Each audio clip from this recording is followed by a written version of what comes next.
एक लड़का था, उसका नाम दिव्यांश था। उसने हाल ही में एक नया फ़ोन खरीदा था। दिव्यांश के पास फ़ोन के अलावा एक कंप्यूटर भी था। वह फ़ोन और कंप्यूटर में इतना डूब गया कि खुद को ही भूल गया। पूरा दिन फ़ोन और कंप्यूटर में गेम खेलता था। दिव्यांश का खाना पीना, दोस्तों के साथ मस्ती करना, घूमने जाना, फैमिली के साथ बैठकर बातें करना आदि सभी चीज़ें भूल चुका था। दिव्यांश ने अपनी लाइफ में पूरे 4 साल ऐसे ही बिता दिए।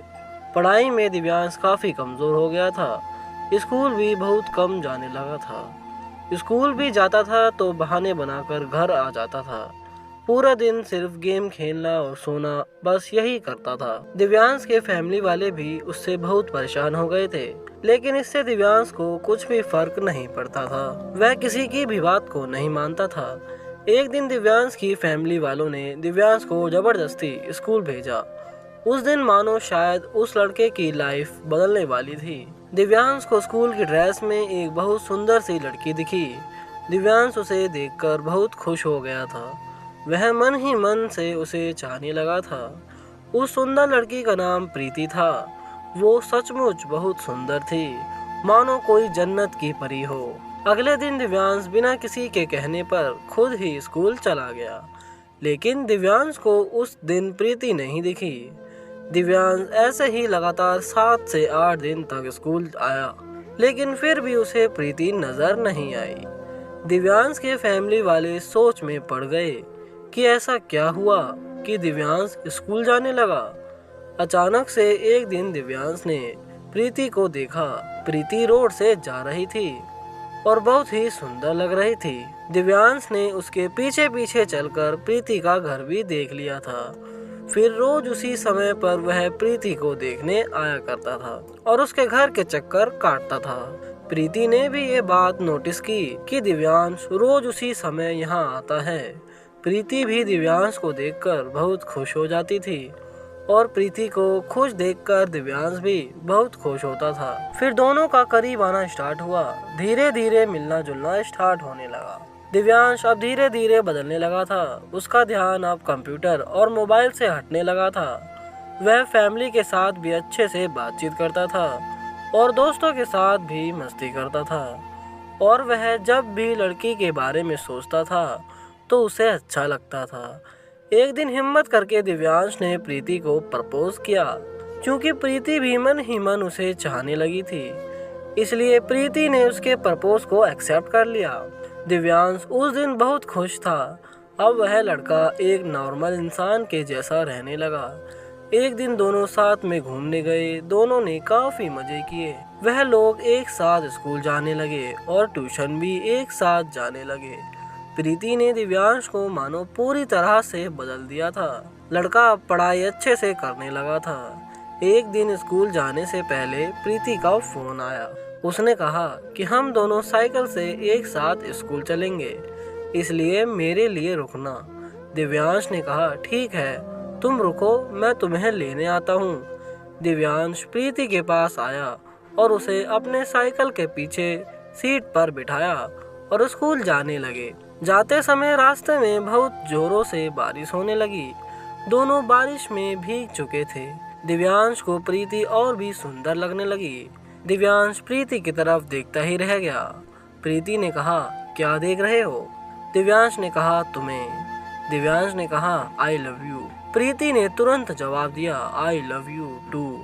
फिर दिव्यांश ने प्रीति की आंखें बंद कर दी और उसे एक गिफ्ट दिया।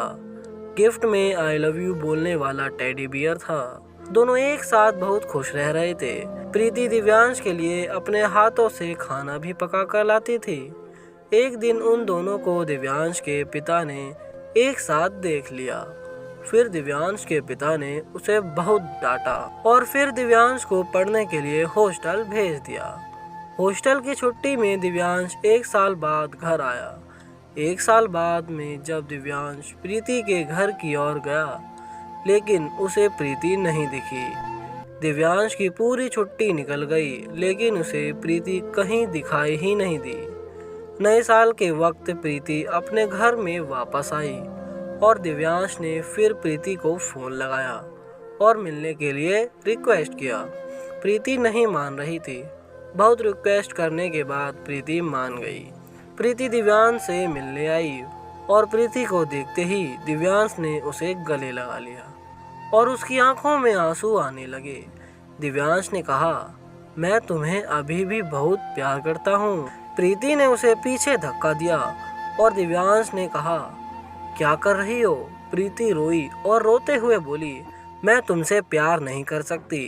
अब हम दोनों कभी मिल नहीं सकते क्योंकि मेरे फैमिली वाले मुझे बाहर ले जा रहे हैं। यह सुनकर दिव्यांश की आंखों में आंसू आने लगे। दिव्यांश रोते हुए कहने लगा, मजाक मत करो।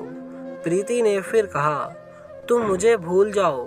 दिव्यांश ने कहा, मैं तुम्हें कभी भूल नहीं सकता। प्रीति, तुम सिर्फ मेरी हो। प्रीति, यदि तुम मुझे छोड़कर चली गई तो मैं कैसे जीऊँगा? तुम्हारे कारण ही मेरी ज़िंदगी में बदलाव आया है। प्लीज़ मुझे छोड़कर मत जाओ। प्रीति रोने लगी। प्रीति भी अपने आप को नहीं संभाल पा रही थी, लेकिन फिर दिव्यांश ने पहले खुद को संभाला और फिर प्रीति को चुप किया और अपने हाथों से उसके आंसू पोंछने लगा। फिर दिव्यांश ने प्रीति को समझाया कि शायद हम दोनों का सफ़र यहीं तक था। मेरी ज़िंदगी में आई और मेरी ज़िंदगी में बदलाव भी तुम्हारे कारण हुआ। इसलिए प्रीति, मैं तुम्हें कभी नहीं भूल सकता। फिर दोनों गले मिलने के बाद वहाँ से चले गए। प्रीति आगे की पढ़ाई के लिए सिंगापुर चली गई और दिव्यांश मुंबई। दोनों ने अपनी पढ़ाई पूरी की और दोनों की जॉब लग गई। अब दोनों अपने पैरों पर खड़े हो चुके थे। दोनों ने अपने अपने पेरेंट्स को कन्विंस किया और बताया कि वो एक दूसरे से कितना प्यार करते हैं। उन्होंने बताया कि वे तब से एक दूसरे से प्यार करते हैं जब उन्हें प्यार का भी मतलब नहीं पता था।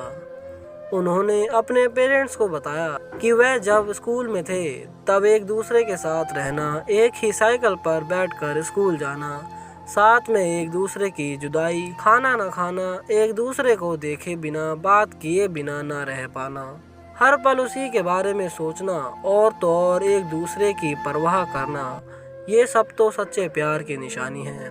दोनों के पेरेंट्स उनके प्यार को समझ गए और दिव्यांश और प्रीति की शादी के लिए मान गए और उनकी शादी हो गई और अब दोनों अपने गृहस्थ जीवन में बहुत खुश हैं। तो दोस्तों, इस कहानी से हमें यह सीख मिलती है कि प्यार में बहुत ताकत होती है। सच्चा प्यार इंसान की ज़िंदगी बदल सकता है। दिव्यांश, जो पढ़ाई में कमज़ोर था, स्कूल नहीं जाता था, वो प्रीति के प्यार में पढ़कर स्कूल भी जाने लगा और कामयाब इंसान भी बन गया और दोनों अपने प्यार के रिश्ते को शादी के अटूट बंधन में बदल दिया। तो दोस्तों, आई होप आपको ये कहानी पसंद आई होगी। अगर पसंद आई तो वीडियो को लाइक करना, कमेंट करना, शेयर करना और हमारे आने वाली वीडियो देखने के लिए रोज स्टोरी स्टूडियो को सब्सक्राइब करना।